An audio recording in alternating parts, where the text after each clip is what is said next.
Good morning, YouTube. Today we are returning to the garden stuff. However, this is a video more aimed towards beginners. So if you've been gardening for a while, you're probably not going to get much out of this video, and that's okay. When you decide you want to start a garden, there is a lot to think about and consider, and it can be overwhelming. And I want to make it a little less scary for those who haven't done it before. Seed starting basics. Now, you can go and buy plant starts at your local garden center and just plant those. However, those can be really expensive. And depending on what you're growing, it may be cheaper to just go buy one at the grocery store. Like if you're going to grow a cabbage, you go buy a cabbage plant, that's one head of cabbage. Unless you get like a multi-pack, obviously, but one plant is one cabbage. One plant is mostly one head of broccoli. You do get little side shoots on some varieties, but that's a different issue. A lot of plants like that, you're not going to get a lot of production out. Now, tomatoes, you still get your money's worth because one plant can produce 50 tomatoes.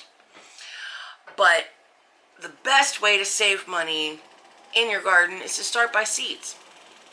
Now, there are some things you're going to need. First, let's start with when. When should you start seeds? Well, I have almost all of my stuff that I'm going to start inside planted already. It doesn't mean it's too late. My very first year, I didn't even buy anything until April, like mid-April. So all of my plant starts were a little small and late, but that's okay. They still grew. I just could have gotten it a little sooner if I'd started early.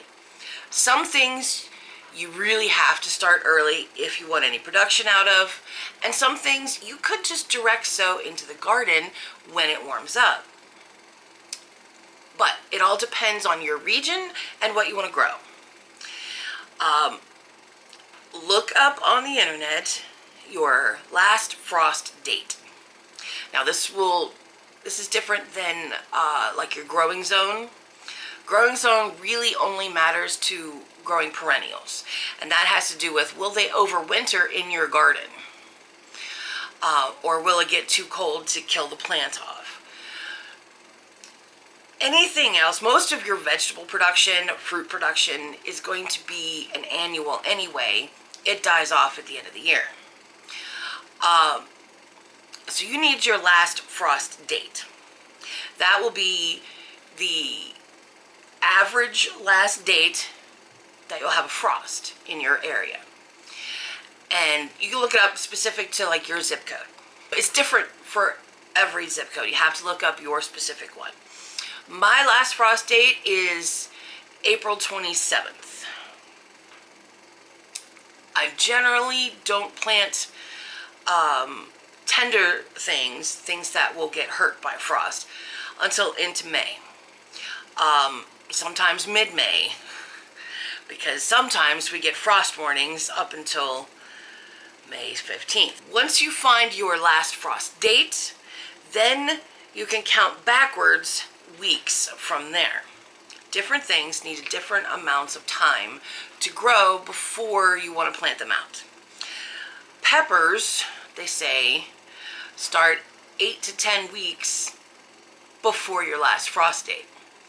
I start my peppers in February. However, I have planted peppers in the end of May from seed, the end of May, and I still got peppers. Now, they were small peppers. You're not going to get a bell that way. But like the little lunchbox types, I got production of those. Now, I would have gotten a lot more if I had started them early. Tomatoes, it's generally 6 to 8 weeks before your last frost date.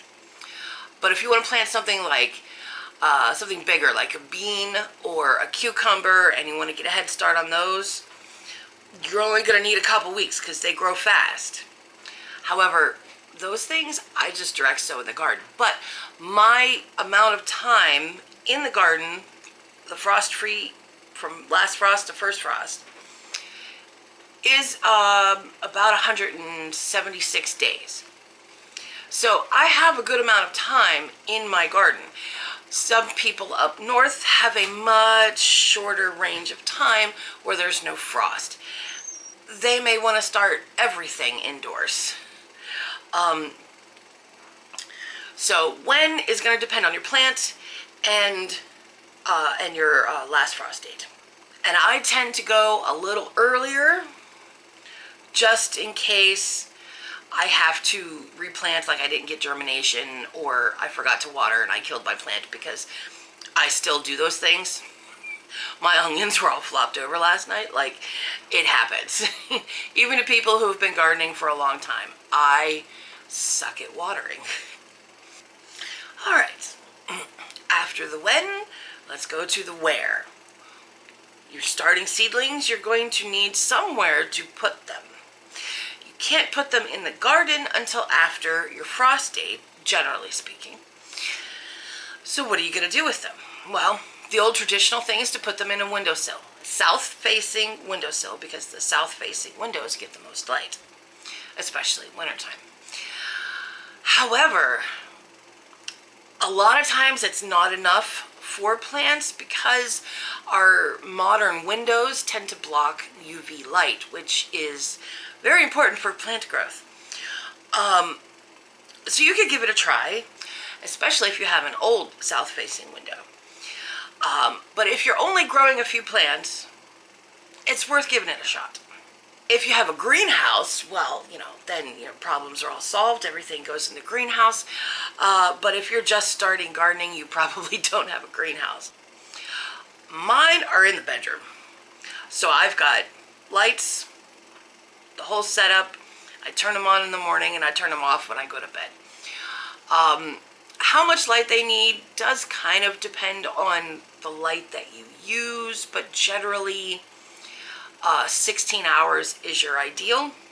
If you're going to have an artificial light setup, you do not need to get the fancy grow lights. You don't have to. They tend to be more expensive. Some of them are very expensive. You don't need all that. You could get a simple 4-foot shop light. Now, that's 4 feet though, so think about your space. If you have like a big table that you could set it on, that would be good. I built a shelf. I actually have 3 4-foot long shelves with 2 shop lights on each shelf. But not everybody grows that much in their garden to need that many plant starts. Because remember, not everything has to be started early. If you're getting the artificial lights and you're not getting a grow light, you do need the cool light, the ones that look a little more blue instead of the ones that look yellow.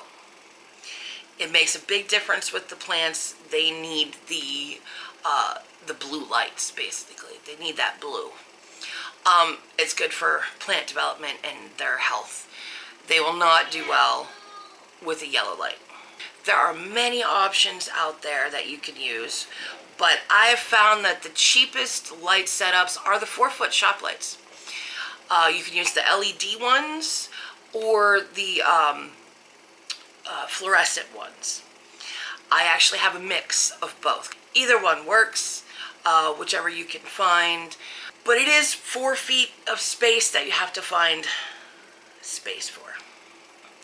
You can hang it from the ceiling, over top of a table or something. You can build a shelf. There's lots of options. There's also, if you have just a small setup, you could use a clip lamp with a bulb. You need probably the brightest bulb that you can find in the cool variety. But there are a lot of options. I started with one of those and quickly expanded my garden like a crazy person. Now, your options for what to plant in are endless. Anything that can hold soil, you can plant in, at least to start with. If it's something really small, you may have to put it into a bigger container. That's called up potting. But as it grows, it will need a bigger space. But you can start the seeds in a small container. Some people will have these big trays with these tiny little circles or hexagons or whatever shape, just tiny little spaces to start a lot of seeds in a small area. But then they have to transplant them into a larger container, usually very quickly. I don't like to do a lot of that. I don't have like little tiny things. I do use these pellets. This starts out as a thin little disc. It's pretty much just peat moss. But you soak it and it grows up like this. There are even bigger ones too. Now this is Tulsi or holy basil, which I haven't grown before, so I'm not sure if I will have to transplant this or not before it goes in the garden. But I find these are easier to use for things, tiny little seeds, like really tiny little seeds. You can recycle things, like it's a yogurt cup. I love putting peppers in yogurt cups. They seem to be perfect size for me. Because by the time I plant this out, it will have just filled this little cup with the roots. These peppers are a little slow until they really warm up. But they also need started so early that they do need space to grow. But the majority of my vegetables, fruits, I start in a lot of these little 6-cell trays. So your options for containers are really endless. I started out with a lot of recycled things. Some work better than others. And I put them in big plastic trays to hold water. I do like to what they call bottom water, where instead of watering on the top, you have it in something that is waterproof and will hold water. And you put the water in the bottom and let it soak up through the holes in the bottom of your containers. So whatever the plant's in does need to be able to soak up water and drain if there's extra water. But bottom watering really helps with the root growth. So you do need some supplies, but a lot of this stuff can be recycled. When it comes to the actual soil, soil is always going to be your most expensive thing for gardening. Always. If you're building raised beds, if you're growing stuff in pots and containers, if you're starting seeds, your soil is the most expensive thing. Because you can't just use the dirt from your yard to start your seeds in. It's too heavy. For the initial germination, it's best to have something very light and fluffy, like a seed starting mix. The seed starting mix, you get like a bag like this much ish for about $7. At least around here. I don't know about prices about in other places, but if you only have a small setup and you're only starting a few seeds, that's fine. When you're starting lots and lots of plants, like I generally do, that gets to be a little too expensive, so I started making my own. I like to mix peat moss, vermiculite, and a little bit of compost. If you're going to make your own, though, you're going to make a lot. If you don't have a big setup, you're better off just getting the bag stuff. And the last part is the how. How exactly do you plant seeds? Well, your seed packets usually have a lot of information on the back of them. They'll tell you how much sun the plant needs. This is a sugar pie pumpkin seed packet. It needs 6 hours of full sun. That means nothing blocking the sun, no trees, leaves, fence, anything blocking the sun. It needs 6 hours of that. If it's like dappled sun, they would need longer. 90 days to harvest. So it's going to be 3 months from putting it in the ground to getting pumpkins. It says outdoor sown, so it suggests starting it outside. Don't bother with any of this. And then there's a depth, 1 inch. Now, a pumpkin seed is relatively big, so it actually needs to be 1 inch below the soil. Pepper seeds need about 1/4 inch. And then, some of your little herbs, they just go on the surface or just barely cover them. Tomatoes, 1/4 inch. It's the general rule of thumb is like twice the thickness of the seed. I never pay attention to that. I look at the seed packet. Some of them I don't need to look anymore because I plant so many of them, like peppers and tomatoes. But a lot of other things, I gotta look back at the seed packet. So I save my seed packets. Even though I save my own seeds for most of the things that I grow, I save the packet for the information, and I just put the seeds I save in the packet. But they'll have a lot of information on here. If you're not growing in rows or hills or whatever it suggests on the seed packet, you could always look up, like if you're going to do a square foot gardening kind of thing in raised beds, you could look that up. But you'll get your general spacing on most seed packets. Once you have your seeds in your soil, then you're going to need to keep it evenly moist. Not soaking wet. They shouldn't be like dripping. My test for if there's enough water in the soil as I'm filling the cups or the cells is I will take a handful of the soil and squeeze it. If I can get like 1 drop of water to come out, that's perfect. If it's like dripping out, that's too wet. If it won't hold together when you squeeze it, it's not wet enough. So I like to get it to where it'll just be 1 drop coming out if I squeeze it really hard. But that's about where you want to try and keep it, which can be difficult.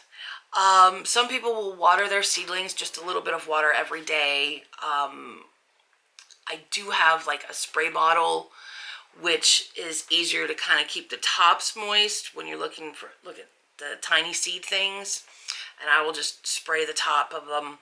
Different situations will make them dry out faster than others. If you have a very dry house, it will dry out. If you have a humid house, it won't dry out as fast.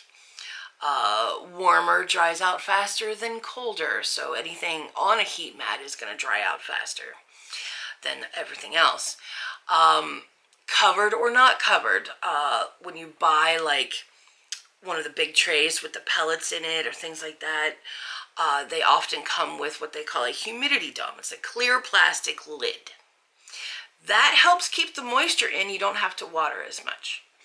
It's also really helpful for like the little pellets and stuff.